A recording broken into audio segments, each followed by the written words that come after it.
Assalamualaikum warahmatullahi wabarakatuh. Izin memperkenalkan diri, nama saya Saiful Bahri, dari kelas Informatika 23A dengan NPM 2331204, mata kuliah UAS Troubleshooting. Di sini saya akan membacakan jawaban saya. UAS Troubleshooting itu nomor 1. Itu apa yang dimaksud dengan sistem komputer? Itu jawabannya adalah sistem komputer adalah gabungan dari perangkat keras atau hardware, perangkat lunak atau software, dan pengguna brainware yang bekerja sama untuk melakukan pengolahan data dan menghasilkan informasi, serta sistem ini untuk dirancang untuk menjalankan berbagai tugas berdasarkan instruksi tertentu. Dan nomor 2 itu jelaskan secara singkat tentang sejarah komputer. Sejarah singkat itu dapat dibagi menjadi beberapa generasi berdasarkan perkembangan teknologi yang digunakan. Dan generasi pertama itu dari tahun 1940 sampai 1956. Generasi kedua itu 1956 sampai 1963. Yang ketiga itu dari generasi 1964 sampai 1971. Generasi keempat 1971 sampai dengan sekarang. Komputer generasi kelima itu masa depan dan sekarang. Yang ketiga itu sebutkan 7 komponen penting dalam motherboard. Itu yang pertama adalah soket CPU atau prosesor soket, yang kedua adalah chipset, yang ketiga adalah slot RAM, yang keempat adalah slot ekspansi atau PCIe slot, yang kelima storage connector atau SATA dan M2, yang keenam adalah power connector, yang ketujuh adalah I/O port atau input output port. Yang keempat, soal nomor 4 adalah apa fungsi control unit CU pada prosesor? Itu adalah control unit CU pada prosesor memiliki fungsi utama sebagai pengendali dan pengatur jalannya operasi sistem komputer. CU bertugas untuk mengarahkan aliran data di dalam prosesor dan antara perangkat keras lainnya. Yang 5 adalah sebutkan SanDisk Development. SanDisk adalah sebuah utilitas perangkat lunak yang digunakan untuk periksa dan memperbaiki kerusakan atau masalah pada hard disk. Fitur ini biasanya tersedia di sistem operasi seperti Windows.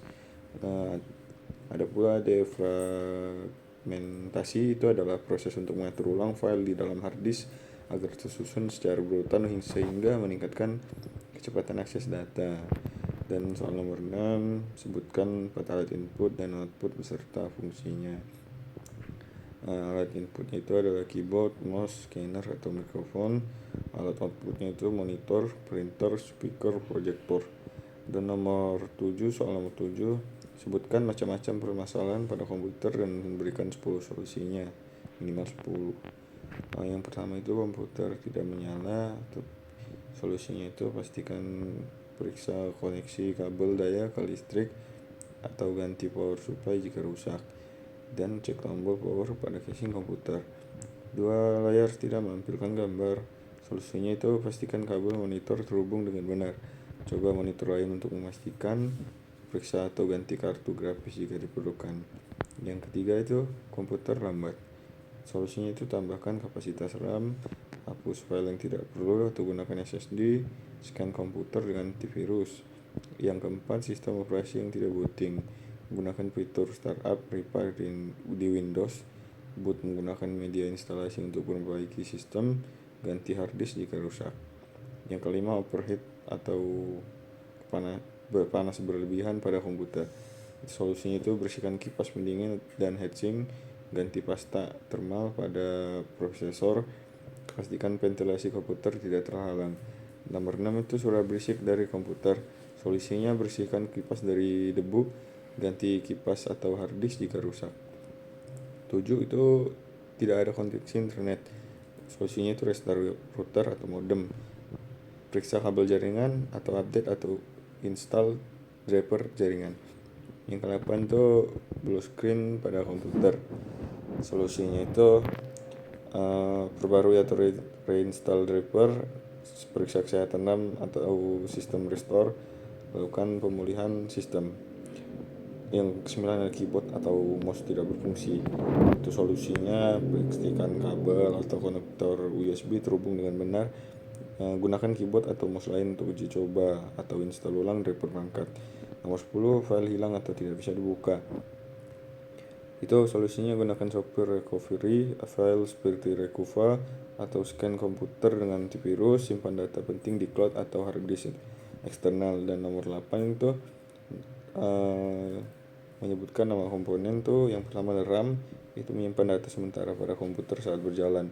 Nomor 2, prosesor, bertindak sebagai otak komputer yang memproses semua perintah dan operasi. 3, hard disk, menyimpan data secara permanen termasuk sistem operasi, file aplikasi, dan dokumen pengguna. Yang keempat adalah LAN card, yaitu menghubungkan komputer ke jaringan lokal LAN atau internet. Yang keenam, BIOS, itu mengontrol proses booting awal komputer. 7, baterai CMOS, menyimpan pengaturan BIOS seperti tanggal waktu, seperti konfigurasi perangkat keras. Ke-8, sistem operasi software, bertindak sebagai penghubung antara perangkat keras dan perangkat lunak. Terima kasih. Wassalamualaikum warahmatullahi wabarakatuh.